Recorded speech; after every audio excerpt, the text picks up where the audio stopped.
ada barang yang dipecahin. Terus saya juga, jadi saya walaupun turun tapi saya masih dengar di tangga perang gitu. Terus Itu kalau nggak ada saya juga habis.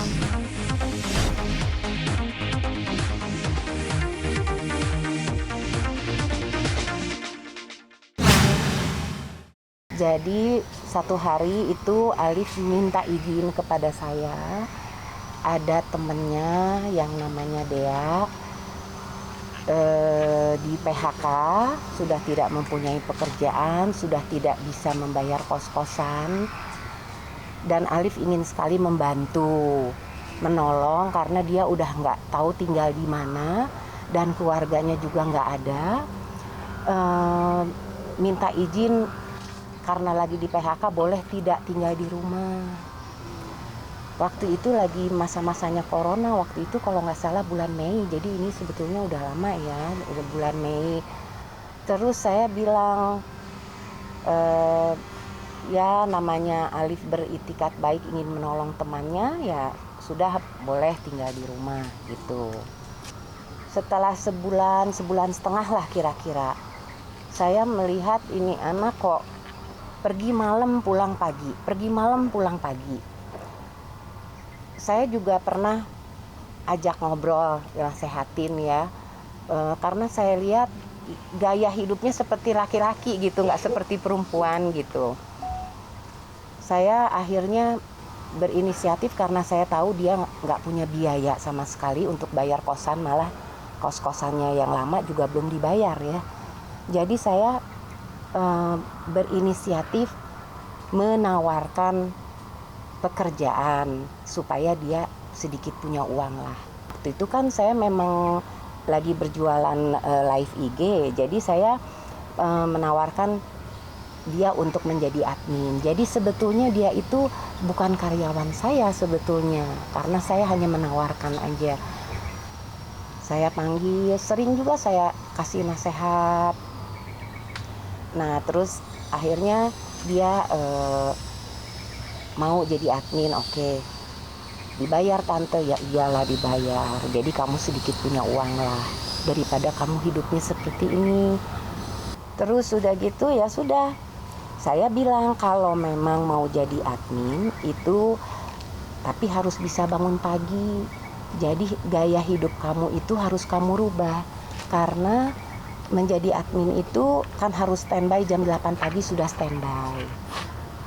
Ya oke deh, oke gitu. Nah akhirnya sempat sekali 2 kali jadi admin, hanya 2 kali kalau nggak salah, hanya 2 kali, 2 minggu berturut-turut ya, 2 minggu berturut, setiap hari Minggu kan saya live. Mungkin dia sudah terima uang, ya maksud saya dia sudah punya uang itu kan dia mungkin bisa mencari kos di tempat lain atau bagaimana.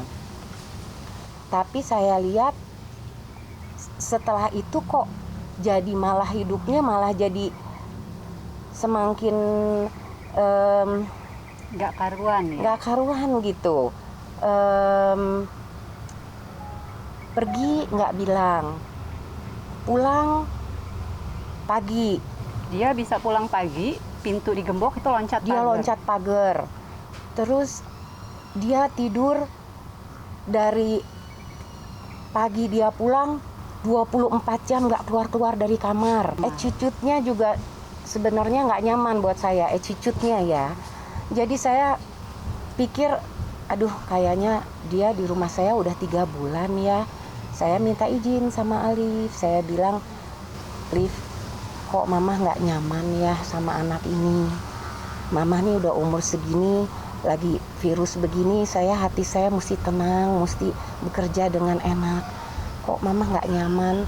Boleh nggak sih dia nggak tinggal lagi di sini? Mungkin dia udah ada tempat barangkali di luar. Ya kan mama udah kasih uang juga, mungkin dia bisa cari tempat di luar gitu. Mama ngomong nggak apa-apa, Liv, atau ya udah mama ngomong aja gitu. Jadi saya panggil, saya bilang, Dea, tante minta maaf.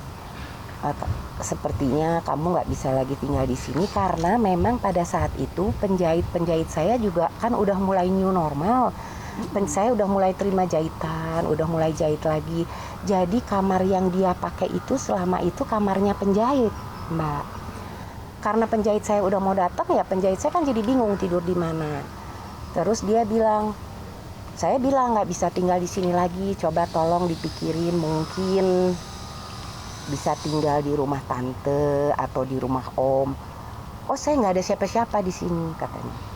Oh, mungkin kan kita punya keluarga, adiknya papa, adiknya mama atau sepupu, mungkin bisa tinggal di situ dulu karena kamarnya udah mau dipakai lagi sama penjahit gitu.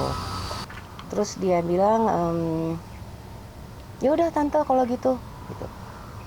Udah, saya udah ya Dea, tante masih banyak kerjaan, udah saya masuk ke kamar. Nah, pokoknya intinya saya ada rasa nggak nyaman kalau dia terus-terusan tinggal di rumah. Saya ada rasa was-was, takut. Saya nggak tahu takut terjadi sesuatu hal yang tidak diinginkan. Nanti saya bisa ke bawah-bawah karena saya terima orang seperti itu gitu. Malam itu dia pergi, tapi memang dia seperti biasa, kalau pergi juga nggak pernah izin, kalau datang juga nggak pernah sapa. Pergi 2 hari, nanti pulang, nanti pulangnya kapan, perginya kapan, nggak izin juga. Jadi pagi-pagi dia datang, dia ngobrol, tiba-tiba naik ke atas, ngobrol sama Alif, ada temennya lagi, satu lagi. Saya kepikiran, jadi saya naik ke atas sebentar, cuman 5 menit, ngomong begini salah, ngomong begitu salah. Udah deh, mama turun dulu, masih banyak kerjaan. Nah, waktu saya turun itu mungkin Alif gini, lu ngapain sih ngomong begitu sama nyokap gue kan lagi nasehatin kita semua. Iya, gue nggak benar kan gitu, teriak-teriak. Saya mulai dengar gitu, dia teriak-teriak di atas.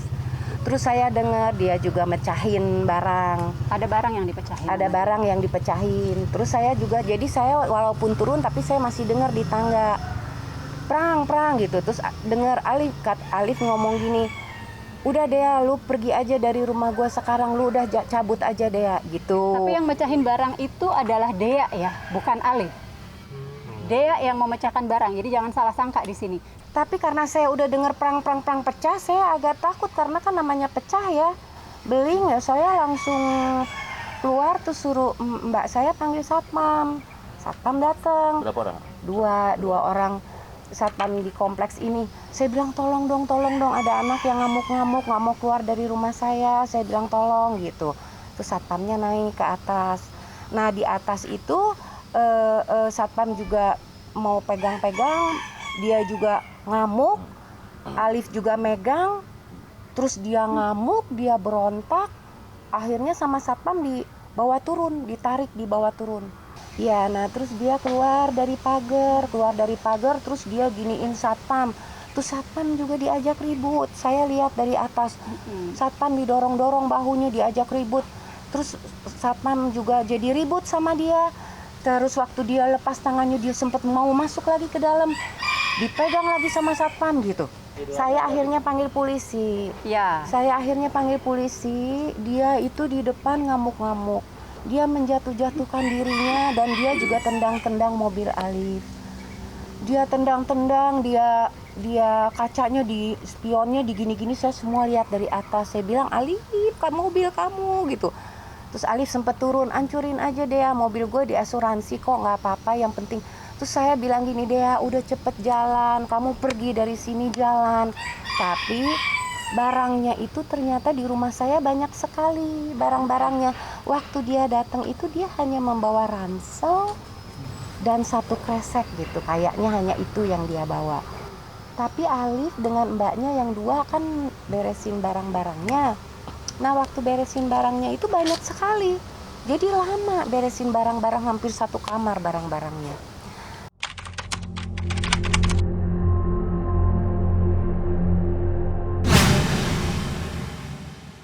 Waktu awal kejadian itu awalnya, itu Ibu Cintami teriak-teriak minta tolong, ya kan. Itu juga waktu teriak-teriak minta tolong itu posisi bukan saya kan di sini. Anggota saya, pas saya posisi ada di belakang. Anggota saya teriak, saya dipanggil.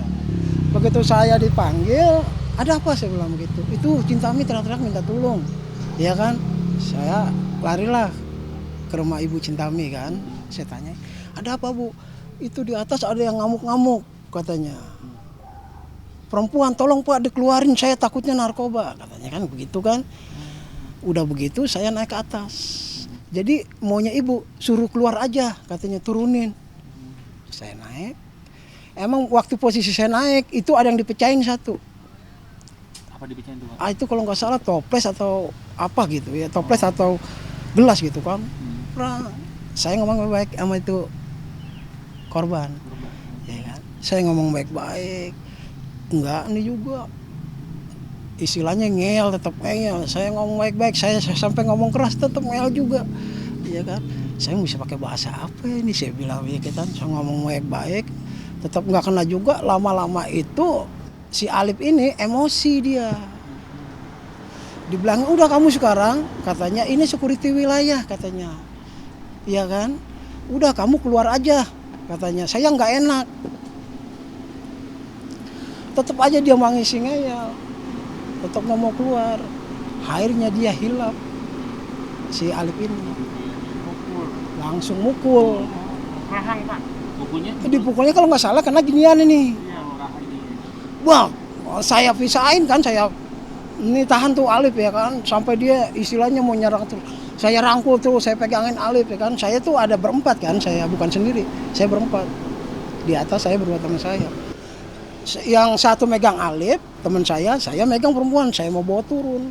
Saya mau bawa sampai mau bawa turun sama Arif, kalau nggak salah itu ditendang lagi, udah kamu turun, sampai saya gelinding berdua. Begitu sih, saya ngomong baik-baik lagi ya kan, saya usahain supaya dia cepat keluar gitu kan. Akhirnya dia nggak mau juga, udah kita tarik aja. Udah sampai di luar, ya kan. Nah dia musim ini si korban merasa nggak terima mungkin. Waktu dia kena berdarah itu dia karena kena benturan. Kena benturan? Kena benturan kalau nggak salah, kalau nggak dari anak tangga, pegangan tangga. Ataunya saya begini kaget kan, wah berdarah gitu kan. Saya buru-buru saya turunin kan, takut si Alip emosi ya kan, emosi terus sampai mereka sampai di luar. Mungkin itu si korban nggak terima mungkin, ya kan, mungkin nggak terima, dia ngambil itu tuh, ngambil bangku, dipukul lah mobil Alip itu pakai bangku. Mobil apa Pak? Kalau itu mobilnya Yaris kalau nggak salah. Pecah? Kacanya? Enggak sih, enggak kenapa-napa. Keburu saya cegah sampai 3 kali. Dia aja, wah, saya cegah, jangan. Dan teman saya juga mencegah juga, security juga.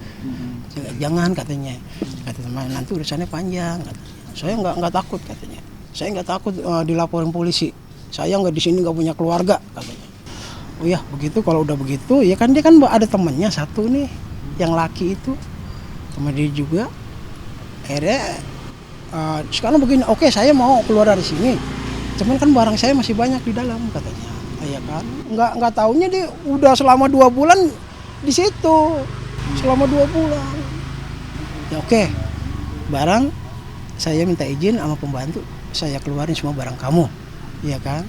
Cuman saya mohon nih bener, ya kan, saya nggak enak banyak warga di sini, ya kan, sampai warga komplain, waduh saya gimana nih, ya kan, nggak enak juga saya. Oke Pak katanya, iya kan, yang penting barang saya keluarin dulu. Ya saya ngomong bicara dengan pembantunya, keluarinlah semua barang dia, ya kan. Nah kan dia ada temen nih, temennya kebetulan bawa mobil kan, ya saya minta izin, ya kan. Gue bilang bang apaan, tolong teman kamu ini cepet-cepet kamu bawa pulang aja dah, saya bilang begitu, ya kan. Kalau diseret ini posisinya bukan posisi di atas tadi diseret. Kalau diseret dari atas nggak bisa. Enggak, dia karena punya. posisinya udah ditendang sama bapak ngelinding tuh kan. Nah kan diri jatuh ke bawah tuh. Kan si Alip ini kan masih emosi. Saya tarik ayo berdua keluar. Saya tarik tuh berdua sama teman saya, oh keluarin. Terus daripada nih orang habis, ya kan. Tarik keluar, udah sampai luar nih. Lah sampai luar itu dia emosi lagi nih. Mobil Alip buat sasaran. Terus Dia nggak senang, Alip mulai dari bawah, dia turun lagi, dipukulin lagi. Saya sampai jatuh-jatuh, sampai besot gitu saya. terus Menjagain Alip doang. Pokoknya dari atas tuh dia pertama tuh nggak seberapa, cuman kayaknya sedikit doang gitu kan. Pas dia dipukul Di bawah. di bawah tuh nggak lama kan saya angkat. Saya mau angkat, mau pindahin kan kayak orang pingsan, saya diemin dulu, nggak lama sekitar 5 menit sadar lah mereka. Itu kalau nggak ada saya juga istilahnya kan habis istilahnya ya kan, soalnya si Alif lagi emosi. Keduanya juga dia tuh dibilangin emang ngeyel, keras kepala. Ini orang PA atau gimana kalau saya bilang. Orangnya ngeyelan gitu Pak. Ngeyel, super ngeyel udah. Apa yang ngeyelnya yang Pak Bapak bilang? Kita ngomongin baik-baik malah nantangin kita. Seolah-olah kayak pengaruh apa saya nggak ngerti. Bapak siapa? Katanya saya tuh security sini. Saya bilang security wilayah. Ya kan, udah mohon dah katanya. Kamu keluar aja, saya bilang begitu ya kan. Saya nggak enak sama ibu. Ya kan saya minta keluar aja udah. Cuman dasar dia ngeyel udah keras. Kita ngomong pakai bahasa apa? Gak ada artinya sama dia.